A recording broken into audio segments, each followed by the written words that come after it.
전 2019년이 우리 각자에게 주는 가장 큰 선물이라고 그렇게 생각하게 되었습니다. 왜냐하면 2019년 우리가 살아있다고 하는 하나의 가장 큰 증거이고, 아무리 중요한 큰 돈다발을 갖다 준 선물이라도 내가 생명이 있다, 살아있다는 것보다도 더 가치 있는 삶의 선물은 존재하지 않다고 생각하기 때문입니다. 하나님이 오늘 2019년 선물을 우리에게 주셨습니다. 벌써 6일이 지났습니다.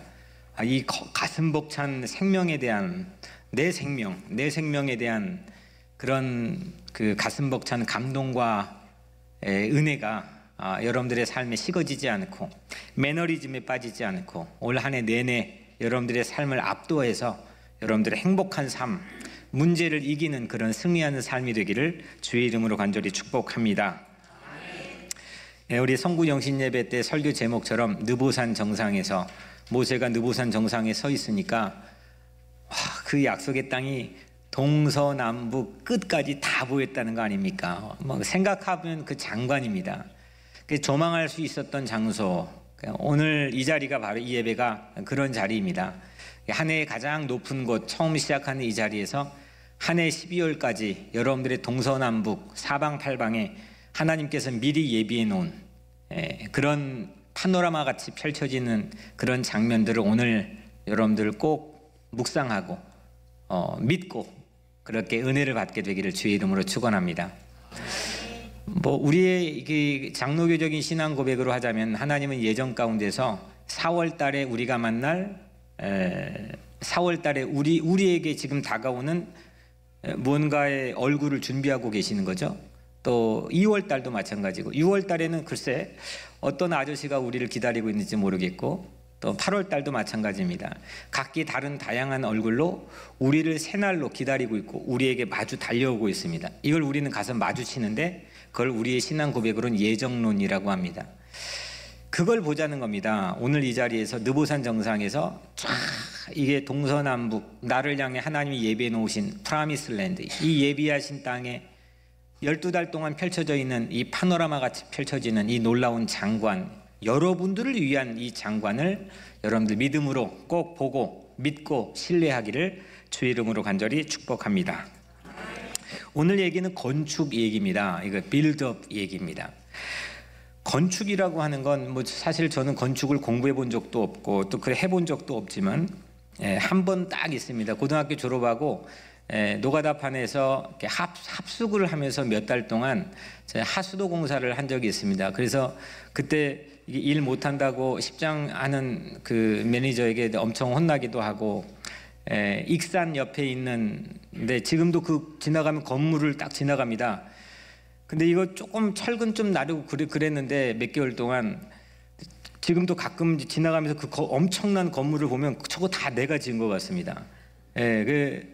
너무 반갑고 저를 기다려주는 것 같고. 근데 건축이라고 하는 걸 보면 건축은 원래 공사 기한에 맞춰가지고 계획대로 진행되는 경우가 매우 희박합니다. 매우 드뭅니다. 왜냐하면 인부의 스케줄이 서로 맞지 않아서 지연되는 경우가 많습니다. 그리고 날씨가 도와주지 않아서 공사가 더딜 때가 있습니다.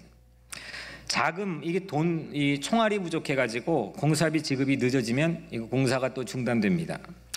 도중에 이게 그거를 부탁한 사람이 설계를 바꾸어 달라고 해서 공사가 멈춰지기도 합니다. 이렇게 많은 변수를 무시하고 일어날 변수를 무시하고 짧은 시간에 계획대로 착착 맞아 떨어지는 공사는 아마도 책에나 있을 법한 그런 매뉴얼입니다. 아니면 건축 공부를 막 마치고 이제 현장 경험 전혀 없이 현장에 처음 나온 아마추어 같은 그런 레벨의 생각에서나 있을 얘기입니다. 계획대로 다 된다는 것, 변수를 생각하지 않는 것, 이건 아마추어리즘입니다. 우리가 살아야 될 2019년 꼭 건축과 같을 겁니다. 꼭 건축과 같을 겁니다. 분명히 여러분들 계획을 지금 하고 계실 텐데 올 한 해는 이랬으면 좋겠다. 올 한 해는 이 기도의 소원이 이루어졌으면 좋겠다. 올 한 해는 꼭 이걸 맞춰야지. 이런 계획들이 분명히 각자가 있을 텐데 그 계획과 다르게 분명히 숨겨져 있는 변수라고 하는 게 도사리고 있습니다. 그럼에도 불구하고 새해 첫 주일에 하나님께서 오늘 이 본문을 읽게 하신, 이 건축 얘기를 읽게 하신 이유는 그런 변수, 우리도 알지 못했던 그 변수가, 그 예외적인 그 변수가 우리 공사를, 계획을 늦추고 지연하고 중단하게 만들 수도 있는 이런 상황에서 예외적인 공사도 있다. 예외적인 공사도 있다. 그래서 그 예외적인 공사를 우리에게 읽게 하시고 보게 하셔서 내 마음 흔들리지 않도록 다잡아 주시기 위해서 오늘 본문을 우리가 함께 읽고 듣게 하시는 것 같습니다. 오늘 얘기는 느헤미야의 성벽 건축 공사입니다. 예루살렘의 성벽은 주전 587년도에 완전히 다 바벨론 제국에 의해서 망가져 버렸습니다. 무너졌습니다. 파괴되었습니다.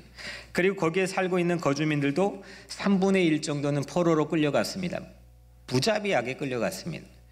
이 구약 성경의 한 4분의 1 정도, 조금 많이 쓰면 3분의 1 정도는 전부 587년 그 어간에 작가가 그 어간 사람이든 아니면 그 시대에 관한 얘기건 그 시대를 전부 거기에 얽혀져 있습니다. 좀 많이 쓰면 반절도 되겠네요. 상당히 중요한 연도입니다. 바벨론으로 포로로 끌려갔습니다. 무참하게 짓밟혔습니다. 다 깨졌습니다. 무너졌습니다. 그리고 나서 140년이 흘렀습니다. 주전 587년부터 140년이 흘렀습니다. 그 140년에 중간에 많은 오만 가지 일들이 있었겠지만 딱 한 가지만 찾아보자면은 이렇게 나라를 빼앗기고 포로로 끌려간 지 70년 만에 나라가 해방이 되었습니다. 우리는 일제 치하에 36년 만에 광복을 맞이했는데 이 이스라엘 백성들은 70년 만에 해방을 맞이했습니다. 그래서 그때부터 본국으로 돌아오기도 했습니다. 그로부터 또 70년이 흐른 겁니다. 140년이 흘렀습니다. 까마득한 이야기로 치부될 수도 있습니다. 그런데 그 가운데 요즘으로 치면 그 이민자 가운데 백악관에 입성해서 고위 관리가 된 한 사람이 있었습니다.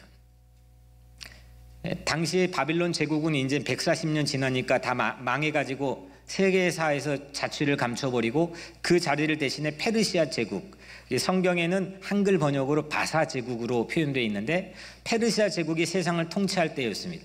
페르시아 제국의 수도 캐피탈이 수산궁입니다. 그 수산이라고 하는 도시에 수산 그 왕이 사는 궁에 그 가운데서도 그 엄청난 궁에서도 왕 바로 옆에서 늘 있는 고위 공무원에 발탁된 사람이 느헤미야입니다. 저 같으면 상식적으로 차라리 거기에 그 자리를 지키며 동포 사회를 위해서 멋있는 일을 훨씬 더 많이 할 수 있다고 생각합니다. 그래서 그 자리 쉽게 포기할 수가 없는 겁니다. 자기 바라보고 느헤미야 바라보고 있는 동포들도 많이 있을 겁니다. 포로의 후손이 성공한 겁니다. 대단히 입지전적인 인물이 된 겁니다. 그런데 느헤미야는 자기 조국의 무너진 예루살렘의 성벽을 복구하는 일이 소원이었습니다. 하루는 그 소식을 들었습니다. 누군가가 그 소식을 일장에 전달해 줬습니다. 눈물을 흘리는 겁니다. 자기 조국의 그 예루살렘의 성벽이 무너졌다는 사실에 억장이 무너지는 겁니다. 그래서 왕에게 간청을 합니다. 기회를 봐서 왕에게 간청을 해서 물자와 인력을 제공받습니다. 그리고 엄청난 먼 거리인데 그 수산궁은 아브라함이 처음에 자기 고향의 갈대아 우르에서 떠났던 그 자리입니다. 동방박사가 살던 그 자리입니다. 거기에서 사막을 지나고 물을 지나고 엄청난 거리를 지나가지고 자기의 조국인 지금의 팔레스틴 예루살렘까지 도착한 겁니다. 해마다 저는 청소년들을 이끌고 조국 갈라진 조국의 허리인 DMZ를 방문합니다. 제가 평화 도보순례 할 때 가끔 생각나는 인물이 바로 느헤미야입니다.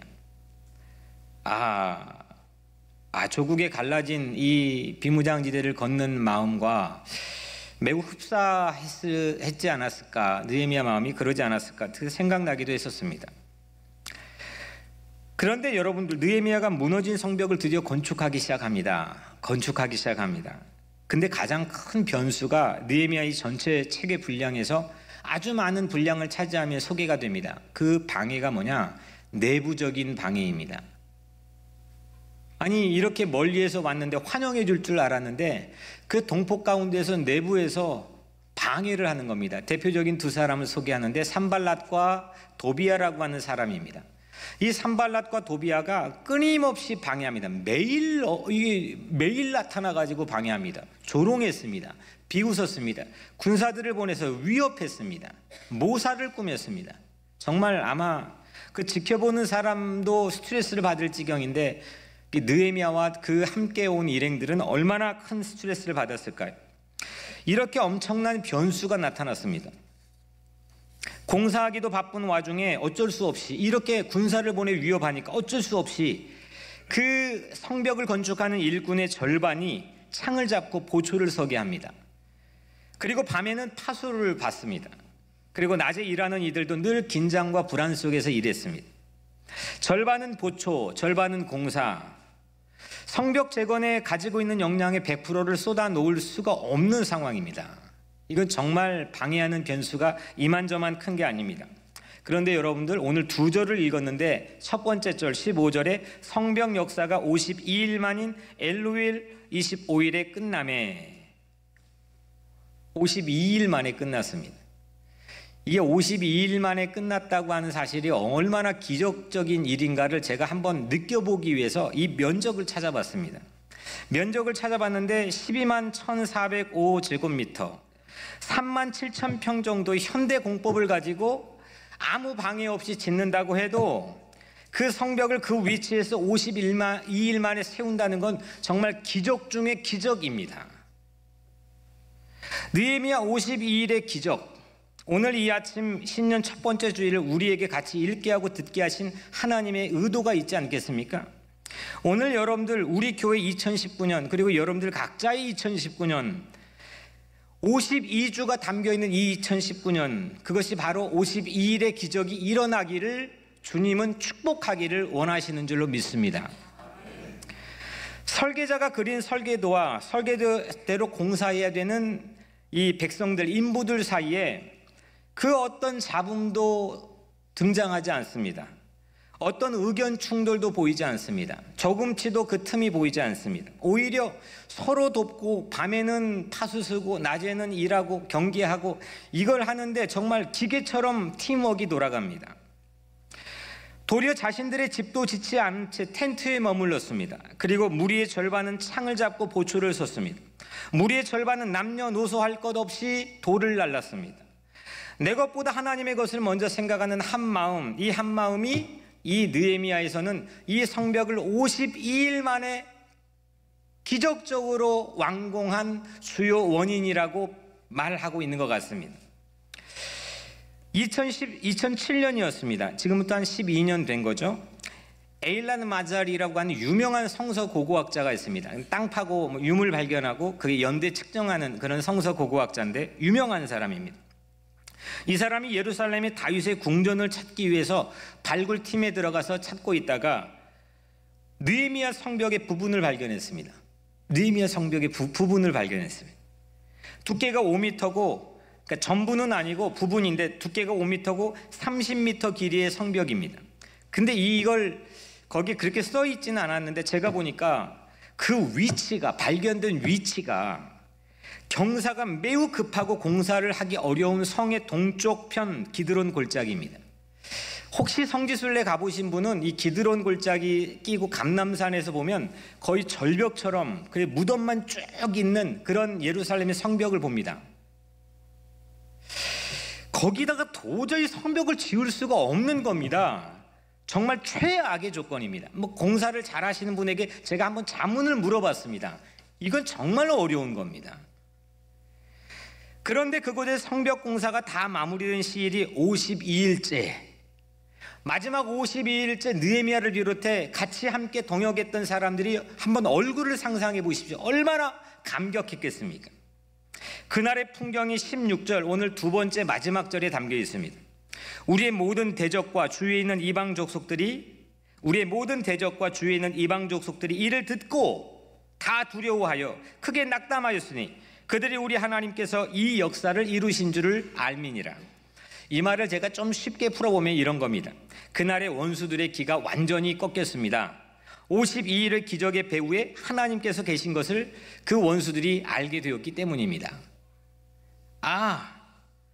이 사람들은 느헤미야와 이 일행은 단지 건축에 매몰된 모습을 보이지 않았습니다. 우리는 뭐 하면은 거기에 매몰됩니다.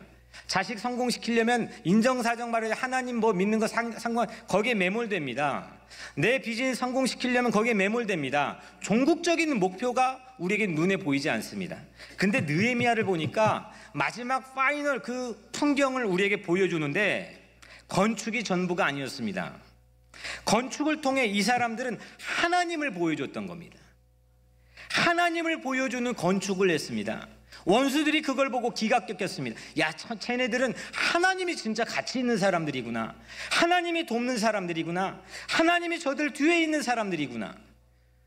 한 해를 다 마무리하면서 여러분들이 그런 소리 듣기를 간절히 축복합니다. 여러분들이 하는 일, 뭐 자녀 양육이건 아니면 여러분들이 하는 공부건 여러분들이 하는 모든 일이건 여러분들 다 끝나고 여러분들 성공하면 뭐 합니까? 또 해야 될 일이 있을 텐데 여러분들이 하고 나서 야, 우리 아빠는 내 친구는 저 집사는 하나님이 함께 하시는 사람이야. 그런 이야기들을 여러분들이 하는 모든 일 가운데 듣는 형통의 역사가 있기를 주의 이름으로 축복합니다. 느헤미야는 제국의 수산궁에서 차라리 거기 있었으면 얼마나 편했겠습니까? 더 큰 영향력을 가지고 효율적으로 사역했을지도 모릅니다. 왜 느헤미야가 안락한 삶을 포기하고 사막을 지나 멀리 조국까지 와서 52일 동안 무너진 성벽을 건축했을까? 그게 질문이었습니다. 이 일은 느헤미야에게 어떤 의미가 있는 일일까? 왜 했을까? 어떤 의미가 있을까? 첫 번째, 짓밟히고 빼앗긴 영적 자존감을 세우는 일입니다. 이건 자존심이 아닙니다. 거룩한 신성한 자존감이 짓밟혔습니다. 140년 지나도 그 자존감, 영적 자존감이 짓밟혔습니다. 근데 느헤미야가 성벽을 세우는 일은 단지 벽돌 쌓는 일이 아닙니다. 그거는 무너진 짓밟힌 영적 자존감, 하나님이 나를 세워주신, 나를 자녀 삼아주신 이 영적 자존감을 세우는 일이었습니다. 두 번째, 하나님과의 멀어진 관계, 소원해진 관계, 조금 더 가까이 해야 되는데 이게 물리적으로 되지 않는 그런 열악한 환경, 그 관계를 뚫고 그 하나님과의 멀어진 관계를 가깝게 하는 일이 바로 52일 동안 이 무너진 성벽을 세우는 일이었습니다. 마지막 세 번째로 이 일로 인해서 느헤미야는 일의 우선순위가 무엇인지를 우리에게 보여줬습니다.